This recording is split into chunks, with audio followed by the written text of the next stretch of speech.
गायिका बोलतनी आपके बीच में एगो भजन रखा तनी। अगर जो अच्छा लगे तो लाइक शेयर करब जा। हर हर महादेव। अरे कहाँ से अइले शिवा गुरु, अरे कहाँ से अइले शिवा गुरु, कहाँ से अइले गणेश।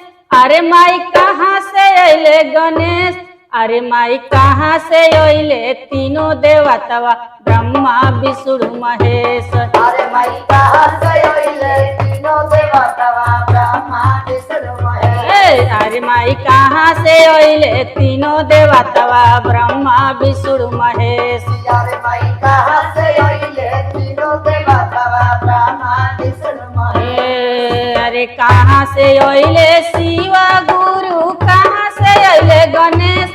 अरे माई कहाँ से अइले गणेश, अरे माई कहाँ से अइले तीनों देवतवा ब्रह्मा विष्णु महेश। अरे माई कहाँ से अइले तीनों देवतवा ब्रह्मा विष्णु महेश। अरे माई कहाँ से अइले तीनों देवतवा ब्रह्मा विष्णु महेश।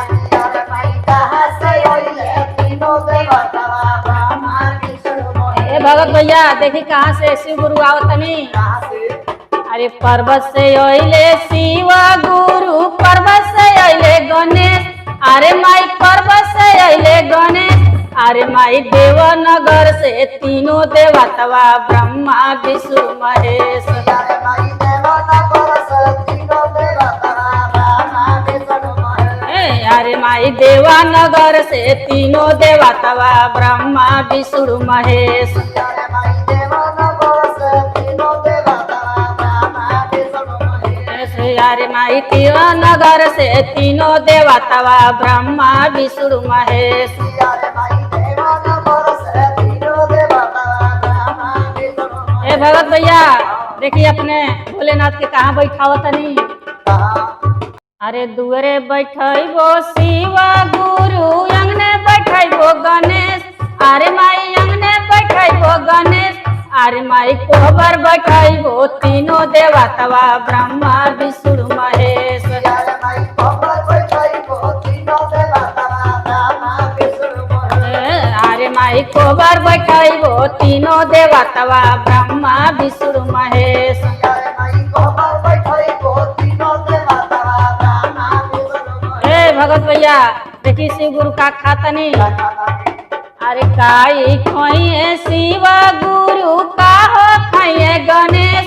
अरे माई का हो खाइए गणेश, अरे माई का हो खाइए तीनों देवतवा ब्रह्मा विष्णु महेश। अरे माई का हो खाइए तीनों देवतवा ब्रह्मा विष्णु महेश। अरे माई का हो खाइए तीनों देवतवा ब्रह्मा विष्णु महेश। अरे माई का हो खाइए तीनों देवतवा ब्रह्मा विष्णु महेश। अरे भंगिए खाइए शिवा गुरु, लड्डुए खाइए गणेश।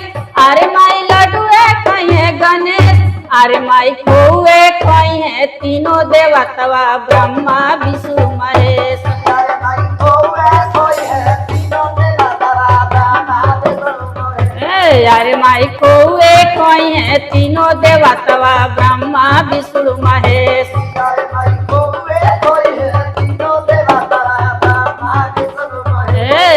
अरे माई खोए खाइए तीनों देवतवा ब्रह्मा विष्णु महेश। अरे माई खोए खाइए तीनों देवतवा ब्रह्मा विष्णु महेश। अरे माई खोए खाइए तीनों देवतवा ब्रह्मा विष्णु महेश। अरे माई खोए खाइए तीनों देवतवा ब्रह्मा विष्णु